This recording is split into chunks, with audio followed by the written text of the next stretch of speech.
다음 수업을 시작하겠습니다. 지금 19금 영상으로 걸려 있기는 하지만 저번 시간에 4.19로 이승만이 쫓겨나서 하와이로 망명하는 파트까지 배웠었죠. 이승만이 하와이로 떠나기 직전에 이기붕 일가는 자살하게 됩니다. 그래서 4.19는 거의 마무리 단계에 접어들었었고, 이제 새롭게 정부를 구성을 해야 되는데, 당시 이승만이라는 대통령이 독재를 했었기 때문에 대통령 제도를 아예 바꿔버립니다. 국민들은 이제 대통령을 뽑는 게 아니라 투표를 해서 국회의원들만 처음에 뽑습니다. 그러면 이 국회의원들은 자기들끼리 또 투표를 해가지고 총리를 선출을 했었고, 이 총리가 국가 정책을 책임지는 우리나라의 대표자가 됐었습니다. 이제 대통령이 대표자가 아니야, 총리가 대표자인 거야. 그래서 국무총리인 장면이 당선이 됩니다.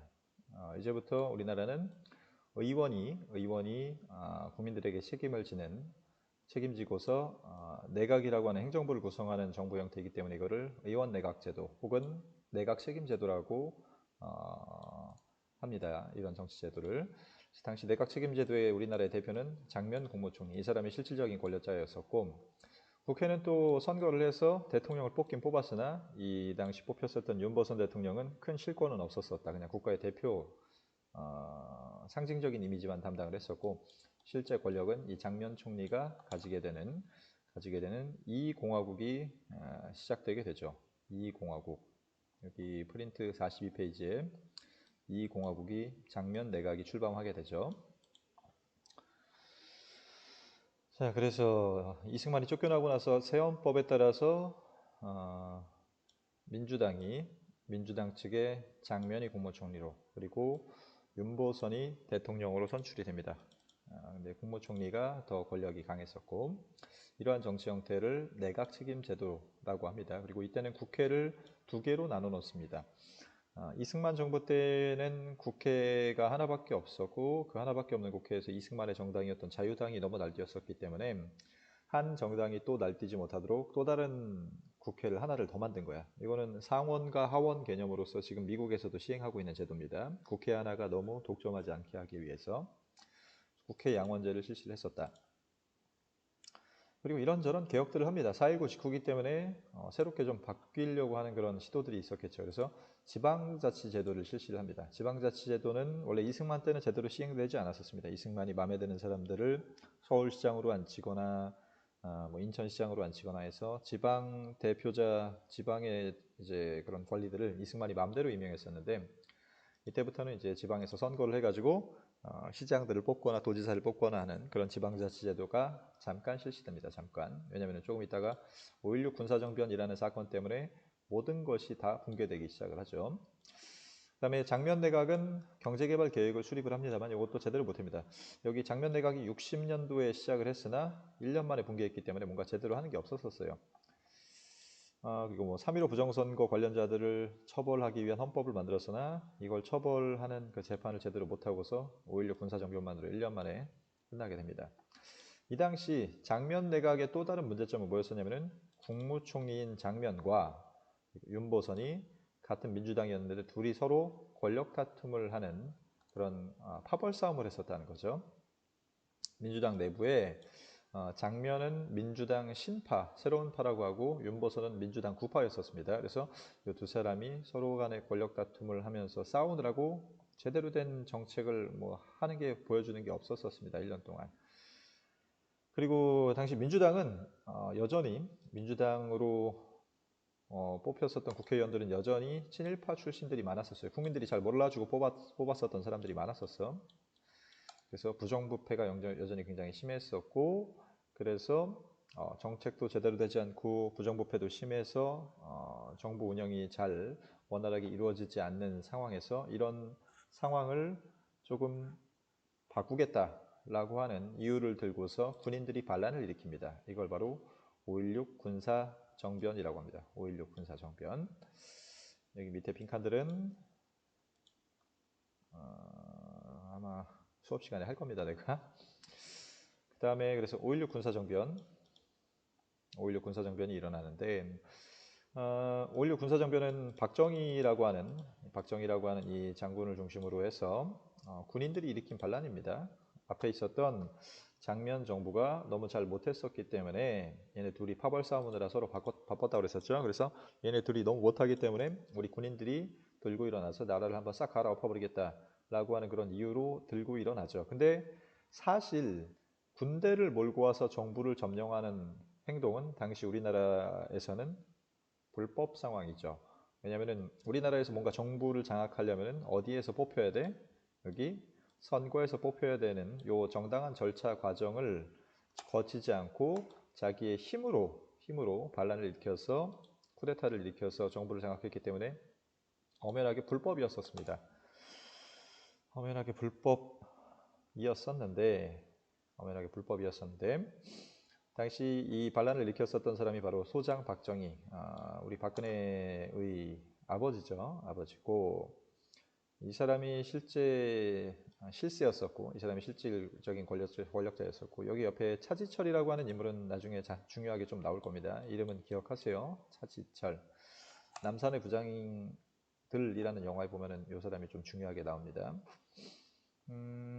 그래서 박정희가 들고 일어났었는데 이때 군인들 숫자가 많지도 않았었어. 반란을 일으킬 때 군인들 숫자 여기 보면은 처음에 한강다리를 건널 때 1,500명 정도밖에 없었고 여러 군인들을 모아가지고 박정희의 이제 반란 군대가 한강다리를 건널 때 막는 인원이 별로 없었어. 일단은 막는 인원이 별로 없었고 이 사람들의 목표는 당시 장면 총리가 머무르고 있었던 반도 호텔이라고 하는 그런 호텔이었었는데 호텔로 가는 동안 막는 사람이 거의 없었고 그래서 제일 처음으로 육군을 장악하고 그 다음에 시청, 치안국, 전신국을 장악한 다음에 KBS로 달려갑니다. KBS로 달려가서 지금 우리 군인들이 들고 일어났는데 우리들은 반란군이 아니다. 우리들은 혁명을 일으키려고 하는 군인들이다. 왜냐하면 그 전에 장면 정부가 너무 못했기 때문에 그거를 새롭게 바꾸려고 하는 혁명 세력이다 라고 하는 그런 방송을 발표를 하게 되죠.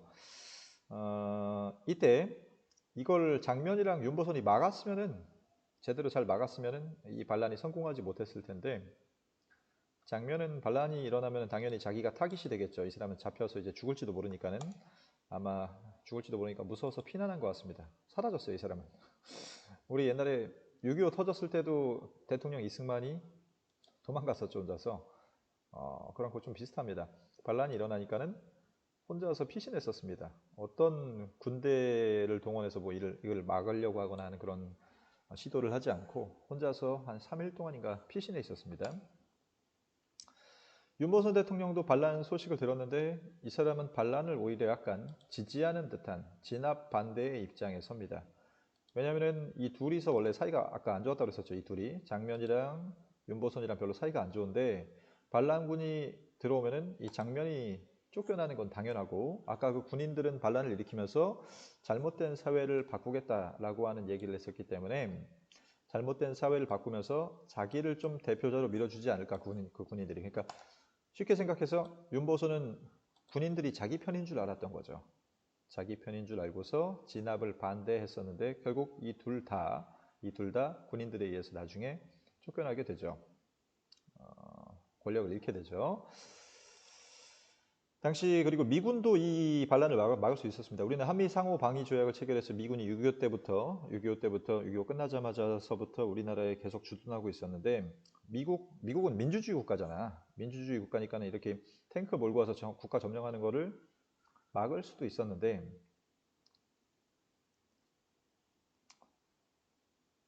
미국이 파악하기에는 한국 당시 군인 지도자들은 매우 반공적이고 친미적인 성향을 가지고 있다. 그렇기 때문에 이 반란군들을 적극적으로 막지는 않았습니다. 미국도 그냥 놔뒀었어요. 일단은 지켜보자. 얘네 군인들이 뭘 하나 지켜보자라는 그런 입장이었었습니다. 미국도. 그래서 결국 이 박정희 장군의 5.16 군사 쿠데타는 성공하고 이날이 며칠이더라? 5월 18일, 5월 16일 당일인가?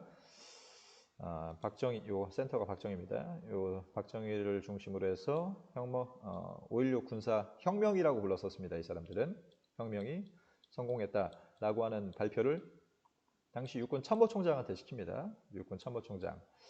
참고로 박정희는 소장이면 여기 몇 스타야? 투스타지, 투스타. 근데 육군 참모총장은 몇 스타야, 여러분들? 참모총장은 포스타죠, 포스타. 요 포스타한테 시켜요. 얘 참모총장이 사실상 박정희보다 윗계급이었는데 얘한테 시켰었고, 요 발표를 했던 참모총장도 나중에 박정희에 의해서 쫓겨납니다. 나중에 박정희에 의해서 쫓겨난다. 실질적인 권력은 요 박정희가 가지고 있었다고 보면 됩니다. 자, 그렇게 혁명이 성공했다고 발표를 하고 나서 혁명 공약이라고 하는 걸 또 발표를 합니다. 이 군인들이 우리는 이렇게 하겠다라고 공약을 하는 거죠. 우리 5.16 혁명은 이렇게 진행되겠다라고 하는 공약을 하는데, 특이한 점을 보면은 혁명 공약 1조에 보면은 우리는 뭐를 최고로 본다? 공산주의를 반대하는 것을 최고의 정책으로 삼겠다. 이거는 누구한테 좀 잘 보이려고 했던 거냐면은 유엔한테, 미국한테 잘 보이려고 했었던 겁니다. 혹시라도 미국이 자기들을 방해하지 않을까라고 하는 그런 생각을 했었기 때문에 2조도 마찬가지야. 2조는 누구 말을 좀 준수하겠다? 유엔 말을 좀 잘 듣겠습니다라고 하는 그런 내용이죠. 유엔 말을 좀 잘 듣겠습니다 하는 그런 내용이고, 세 번째는 이 나라의 모든 부패와 구악을 일수하겠다. 악을 일수하겠다. 악을 없애버리겠다. 일망타진 소탕하겠다. 이렇게 해야지 이제 국민들이 어느 정도, 왜냐면 이 사람들은 선거에 의해서 정당하게 권력을 잡은 게 아니라 불법적으로 권력을 잡았기 때문에 국민들의 지지를 좀 필요로 했었고, 그래서 국민들의 지지를 위해서는 부정부패를 없애고 여기 밑에 민생고를 시급히 해결한다. 즉 경제를 살리겠다는 얘기죠. 경제를 살리겠다. 그래서 이 두 가지 내용, 앞에 반공과 경제를 살리겠다라고 하는 내용은 박정희 정부 시대를 시작으로 해서 우리나라의 모든 권력자들이 국민들에게 인기를 얻기 위해서 항상 얘기를 했었던 중요한 소스 중에 하나입니다. 우리나라에서 정치인들이 국민들에게 권력을 얻기 위해서는 항상 북한을 이제 비판을 하거나 아니면은 경제 살리겠습니다라고 하면 인기를 얻기 시작을 했었어. 이게 실제로 그 사람들이 반공을 하든 아니면 경제를 살리든 그건 크게 중요하지 않아. 일단 입으로 한번 털어놓으면은 국민들이 좋아했었어. 그러다가 우리나라가 뭐 IMF도 오고 여러 이런저런 사건들이 많이 일어나죠. 그 다음에 6번이 좀 중요한데, 6번에 이와 같은 우리의 과업이 성취되면, 그러니까 위에서 하겠다 했던 이런 것들을 다 하면은 우리는 양심적인 정치인들에게 언제든지 정권을 어떻게 해주겠다? 돌려주겠다. 돌려주겠다. 라고 하는 약속을 하는데 박정희 그 당시 군인이 이 약속을 지킬까요? 안 지킬까요? 당연히 안 지킵니다. 안 지킵니다. 양심적인 정치인들에게 물려주겠다라고 해서 약속을 완전히 안 지켰다기보다는 박정희가 자기가 직접 군복을 벗고 정치인이 돼요. 그리고 자기가 정권을 물려받죠. 자기가 다시. 그러니까 이 당시에는 군인으로서 이제 국가 권력을 장악한 거고, 나중에는 군복을 제대를 하고 나서 정치인으로 변신을 해서 자기가 정권을 또 차지하죠. 그래서 약속을 어떻게 보면 안 지켰다고 볼 수 있죠. 이 내용들을 좀 정리하고 가겠습니다. 여기 지금 빈칸이 좀 채워져 있는데, 자, 박정희는 그래도 좀 중요한 인물이죠. 우리나라 역사에서. 좋아하는 사람들도 있고 싫어하는 사람들도 있지만은 좋든 싫든 간에 엄청나게 큰 영향을 끼친 사람이야. 자, 군정이라는 건 말 그대로 누가 정치를 하는 거다? 군인들이 정치를 했던 거죠. 이거는 좀 이따 다시 체크해야 되겠구나. 자, 혁명 공약을 발표하고 나서 혁명 공약을 발표하고 나서 한 이틀 뒤에 당시 군인 학생들, 육군사관학교 학생들이었던 이 젊은 학생들이 5.16 군사반란을 지지하는 퍼레이드 행사를 합니다.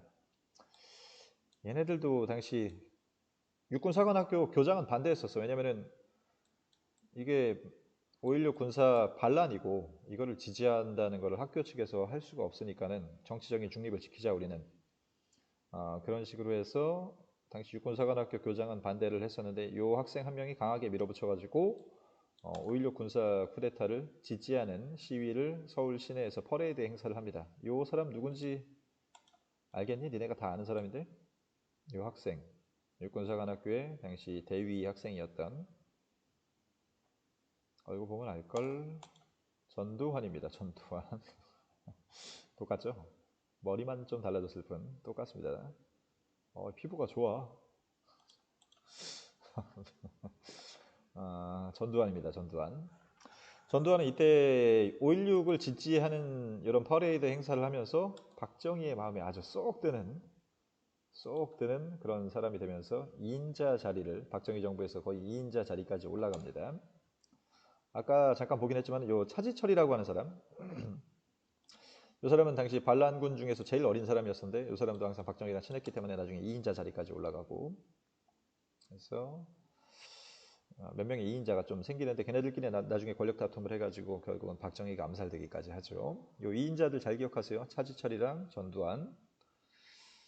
그 다음에 반란 지지 시위가 있었던 그날 장면 국무총리는 사퇴하게 됩니다. 별로 사퇴하고 싶지는 않았지만 사퇴를 했겠죠. 사퇴 안 하면 죽을지도 모르니까. 그리고 나서 장면이 물러난 다음 날 국가재건 최고회의라고 하는 쉽게 얘기하면 새로운 국회를 만듭니다. 당시에 우리나라에 국회도 있었고 정부도 있었어. 근데 그런 거 싹 다 무시하고서 우리나라 헌법 체계를 싹 다 무시하고서 군인들만의 국회를 구성하고 여기에서 모든 정책을 다 결정을 했었죠. 국가재건 최고회의라고 하는 군인들의 국회를 구성을 하고서 그다음에 정부도 구성을 합니다. 정부의 명단 내용을 보면은 다 직업들이 뭐예요? 사람들이 정부인데 다 군인들이죠. 군인들. 여기 보면은 법무부 장관이 육군이야. 문교부 장관은 지금의 교육부 장관인데 해병, 대령. 외교부 장관은 예비역 육군 중장. 이런 사람들이 다 정부의 중요 자리를 차지를 하게 되죠. 그래서 체크합니다. 국가재건 최고회의라는 국회를 구성을 하고서 모든 정부의 중요 자리는 군인들이 차지를 하기 시작을 했었고 이 당시 박정희가 제일 강조했었던 것은 반공입니다. 반공을 굉장히 강조를 하고 이런저런 정책들을 했었는데 정책들 내용을 좀 보면은 좀 시원시원한 게 많았었어요. 젊은 군인들이었다 보니까는 잘못한 것들을 그냥 바로바로 그냥 응징하는 그런 모습들을 보였는데 당시 쌀을 사재기를 해서 쌀값을 올리는 그런 상인들이 있었는데 걔네들 응징한다거나 쌀 다 가져가서 이제 백성들에게 나눠주고 혹은 이승만 시절에 이제 깡패들이 정치에 많이 이용이 됐었는데 이 깡패들을 다 소탕을 합니다. 그리고서 퍼레이드 행사를 하는 그런 모습을 보이고서 국민들이 여기 옆에서 보면서 막 깡패들한테 돌 던지고 이제 신났었겠죠. 그리고 혁명재판. 혁명재판은 당시 그 3.15 부정선거 때부터 이런저런 부정부패했었던 사람들을 다 잡아다가 재판을 하고 벌금을 내리고 하는 그런 재판을 시행을 했었습니다. 그래서 이런 일련의 과정들을 통해서 박정희의 국가재건 최고회의가 굉장히 큰 인기를 얻습니다.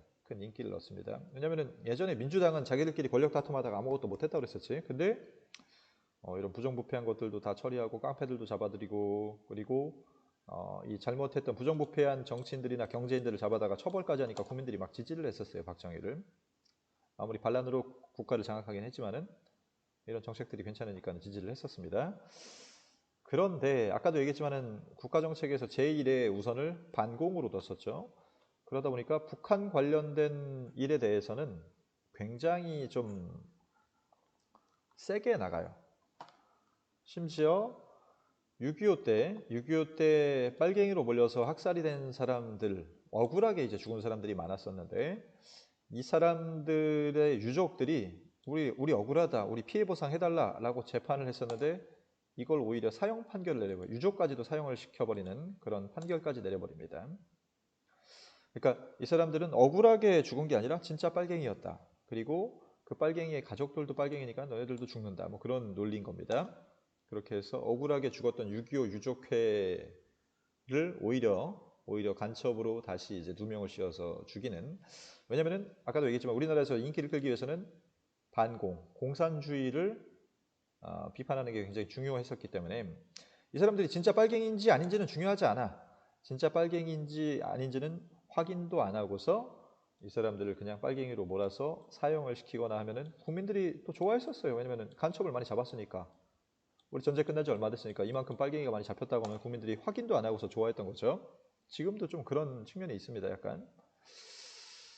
그래서 반공을 굉장히 중요시 했었었고, 이런저런 국민들한테 인기가 많았던 정책이 있었는데 잘못하는 점들도 좀 생기죠. 당시 화폐개혁, 당시 환이라고 하는 돈이 있었습니다. 그래서 10환을 1원, 원 체계로 바꾼 게 이제 박정희 정부 시대 때인데, 이 원으로 바꾸자마자 인플레이션이 엄청나게 일어났었어요. 인플레이션이 일어나서 물가가 엄청나게 인상되고 하는 그런 경제 정책이 실패하는 모습을 보였었고, 그 다음에 부정부패를 얘네가 없애겠다고 들고 일어난 젊은 군인들인데 자기들이 오히려 부정부패한 사건들을 일으키는 사건들이 네 가지가 있었습니다. 여기 주가 조작을 해서 증권 파동을 일으키거나, 파친코 사건이라고 해서 도박업장이랑 관련된 사건을 일으키거나, 워커힐 호텔 지으면서 뒷돈을 챙기거나 하는 그런 모습들을 당시 군인들이 보이기 시작을 합니다. 자기들이 이제 권력을 장악하니까는 오히려 예전에 부정부패했던 그 권력자들의 모습을 그대로 따라가는 거죠. 게다가 이런 잘못한 점들을 비판을 하면은 그거를 받아들이는 게 아니라 자기들을 비판한 사람들에 대한 정보를 수집을 해서 그 사람들을 잡아들입니다. 그리고 그 잡아들인 사람들을 고문하고 감시하고 못살게 굴었던 정부 기관인 중앙정보부를 창설합니다. 중앙정보부. 이 중앙정보부는 고문실이라고 생각하면 돼요. 고문하는 곳. 중앙정보부 옛날에 지금의 남산에 있었었는데, 남산에 중앙정보부 본부가 지금의 현재 유스호스텔이라는 곳인데, 여기에 본부를 두고서 박정희를 비판하면은 여기다 정보를 수집을 해서 잡아들여가지고 너 빨갱이 아니야? 하면서 이제 누명을 씌워서 고문하거나 죽이거나 혹은 감시하는 역할을 했었던 곳이 바로 중앙정보부고, 이게 나중에 안전기획부로 이름을 바꿨다가 지금은 국정원이라고 이름을 바꿨습니다. 국정원. 이런 사건들이 있었다. 자, 근데 이렇게 박정희가 괜찮은, 국민들한테 인기가 많았던 정책도 있었고 국민들한테 비판받았던 정책도 있었는데 어쨌든 어느 정도 박정희는 인기가 있었어요. 하지만 박정희는 원래 아까도 얘기했지만은 양심 있는 정치인들에게 몇 년 뒤에 내가 정권을 물려주고 떠나겠다라고 약속을 했었었고 국민들은 실제로 그걸 믿었었습니다. 당시 헌법을 이제 또 새로 바꾸는데, 원래 그 예전 헌법은 의원 내각 제도로 시행을 했었었죠. 여기 보면은 아까 전에 장면 내각 때는 내각 책임 제도를 시행을 했었었고 국무총리를 이제 우리나라의 대표로 뒀었는데 이거를 다시 대통령 중심 제도로 바꿉니다. 대통령 중심 제도로 바꾸고서 이때는 사람들이 이제 눈치를 못 챘겠지만은 박정희는 자기가 이제 이걸 서명을 하면서 내가 대통령에 나서야 되겠다라는 생각을 했을지도 모르죠. 실제로 박정희는 이 5차 개헌안, 대통령제도 개헌안에 서명을 하고서 바로 정치인들 4천여 명 정도의 활동을 제한시켜 버립니다. 그 다음 연도에 정치인들이 활동을 못하게 하고서, 그리고서 민주공화당이라고 하는 자기의 새로운 정당을 창당합니다. 그래서 사람들이 야, 너씨 정권 양심 있는 정치인들한테 물려주겠다면서 네가 계속 해먹으려고 하는 거 아니야? 라고 하니까는 박정희 인터뷰에서 민간 정치에 나는 참여하지 않겠다. 우리 군사 정치인 군정이 끝나면은, 이 군정이 끝나면은 나는 양심 있는 정치인들한테 물려주고서 나는 떠날 거다. 다시 군대로 돌아갈 거다. 라고 이런 인터뷰를 했었으나 2월 달에 이런 인터뷰를 했었으나 불과 8개월 만에 박정희는 군대에서 전역을 하면서 인터뷰를 할 때 뭐라고 한다? 민정, 즉 내가 정치하기로 결심을 했다 라고 인터뷰를 하죠. 그래서 결국 박정희는 5대 대통령 선거에 출마를 하게 됩니다. 5대 대통령 선거에 출마를 합니다. 출마를 해서 민주공화당의 대통령 후보로 출마를 했고 당연히 당선됐는데, 이때 싸웠었던 사람이 바로 박정희에 의해서 쫓겨났던 예전 대통령인 윤보선이 등장했었습니다. 윤보선의 요 캐치프레이즈를 보면은 군정으로 병든 나라, 민정으로 바로잡자. 자기가 이제 민간 정치인으로서 내가 잘할 자신이 있다라는 거고, 박정희는 여기 일하는 모습, 이제 경제 살리겠다라는 그런 거를 중점적으로 좀 어필했었습니다. 이때 선거를 했는데 둘이 박빙이었었어요. 여기 박정희가 당선되긴 했었습니다만은 몇 퍼센트 차이였었어? 1% 차이죠. 1% 정도 차이로 박정희가 아슬아슬하게 당선이 됩니다. 그렇게 해서 박정희 정부가 출범하게 됐었고, 아까도 얘기했지만 박정희 정부는 항상 반공과 경제개발을 통해서 국민들에게 인기를 끌었었는데, 반공 정책은 꾸준히 진행되고 있었고, 그리고 경제개발을 위한 정책도 계속 진행 중이었었습니다. 그 중에서 하나가, 당시 우리가 이제 6.25 전쟁 끝나지 한 10년 정도밖에 안 됐었기 때문에 아무것도 없어요. 뭐 공장도 없고 뭐 아무것도 없어서 경제개발을 해야 되는데, 경제개발을 하려면 뭐 돈도 좀 있어야 되고 공장도 지어야 되고 기술도 있어야 되는데 아무것도 없었어요. 그래서 다른 나라들한테 도움을 요청을 합니다. 박정희가 도움을 요청을 했던 나라가 크게 일본과 미국의 도움을 받습니다. 일본과 미국. 전에도 이제 수업을 하면서 몇 번 설명하긴 했었지만은, 박정희는 친일파 군인 출신이기도 했었고, 당시 일본이 우리나라를 35년간 식민지 통치를 했던 것에 대해서 좀 배상금을 받아내겠다라는 그런 의도도 있었기 때문에, 의도가 있었나 모르겠다. 어쨌든 일본한테 도움을 얻어요. 이 사람 친일파 군인이었기 때문에 아는 일본인들이 많았었어. 그래서 당시 중앙정보부장이었던 김종필을 보내서, 이 사람이 이제 사람들 막 잡아다가 납치해서 고문하고 막 그랬던 사람이야. 그래서 김종필을 보내가지고 일본 외교부 장관인 오이라랑 회담을 하게 해서 결국 일본의 도움을 얻어냅니다. 일본의 도움을 얻어냈는데, 당시 일본이 우리나라에게 뭘 도와주기로 했냐면은 무상으로 3억, 그리고 빌려주는 돈이 2억이랑 3억에서 총 한 대략 8억 정도를 우리에게 주겠다라고 합니다. 8억 정도를 우리에게 주겠다. 얘네가 근데 이 돈을 주면서 뭐라고 하면서 주냐면은 독립축하금이라고 하면서 줘요. 우리나라한테. 야, 얘네 한국 놈들 옛날에 우리 밑에서 고생하던 새끼들이가 축하한다 하면서 주는 돈이야. 그래서 이 돈을 주면서 우리한테 축하한다고 하면서 주는, 그러니까 뉘앙스가 좀 그렇지. 축하금, 독립축하금.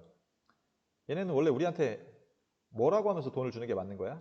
옛날에 니네를 우리가 그렇게 했으니까 뭐라고 하면서 좀 돈을 줘야 되겠어?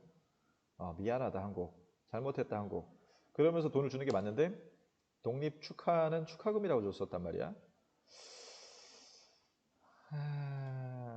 그래서 이 독립 축하금이라고 하는 돈을 줄 때 김종필 오이라가 비밀 회담을 했었고, 얘네는 박정희가 이제 일본 애들이랑 친한 친일파였었기 때문에 거기에서 이제 회담을 해가지고 돈을 받아오는데, 얘네가 우리에게 사죄나 배상이라는 건 이제 잘못한 사람이 물어주는 돈을 배상금이라고 하는데, 이런 표현을 전혀 쓰지 않습니다. 일본은 축하금이라는 표현을 씁니다. 축하금. 그것 때문에 지금까지도 독도 위안부 문제 혹은 그리고 강제징용 문제 같은 것들은 여기에서 전혀 언급되지 않습니다. 오히려 우리가 이거 지금 해결하라고 하면은 얘네는 야, 우리 그때 이 돈 줬었잖아, 니네 한국한테 라고 하면서 오히려 얘네가 큰 소리 쳐요.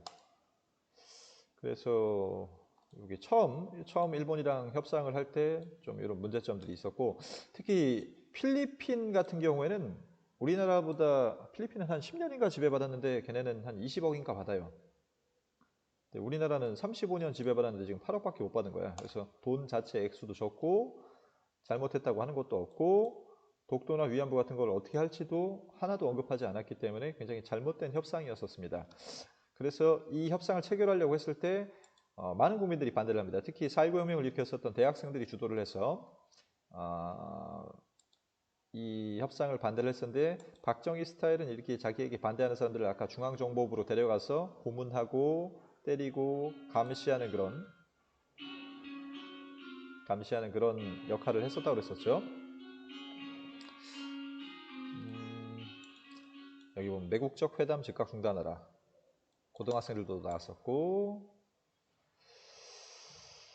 이 한일 회담을 반대했던 시위가 결정적으로 폭발하게 됐었던 날은 바로 6월 3일 6.3 항쟁 사건입니다. 6.3 항쟁 때 서울에 있었던 중요 대학생들과 전국에 있는 대학생들이 몰려와가지고 서울에서 시위를 했었는데 대략 한 2, 3만 명 정도가 모였던 것 같습니다. 이게 당시 사진입니다. 6.3 항쟁 사건. 그래서 한일 회담을 반대하는 이런 목소리가 굉장히 컸었으나 박정희는 이걸 그대로 두고 보지 않았죠. 군인들이랑 경찰들을 동원을 해서 강제로 진압을 한 뒤에